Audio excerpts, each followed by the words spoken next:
منتخبنا الوطني في وسط الميدان.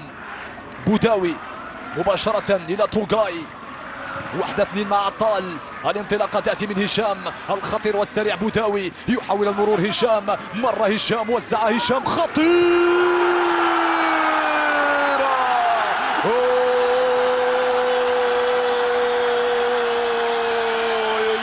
يا يوسف يا يوسف، فعلها القناص، فعلها مفزع الحراس، فعلها الذي يعرف كيف يتعامل بقدمه وبرأسه ويسجل عندما يتعلق الأمر بكرة خطيرة أمام منطقة الجزاء. فعلها ابن الباهية، فعلها المتألق يوسف بالليل بعد توزيعة رائعة على مستوى القائم الثاني. تابعها بالشكل اللافت وبالشكل الرائع في حضرة وتواجد رئيس الاتحاد الجزائري.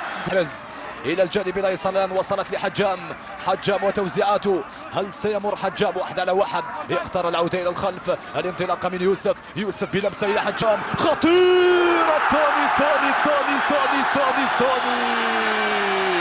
بواسطة حجام. وكيف يمكنك ألا تسجلها يا حجام؟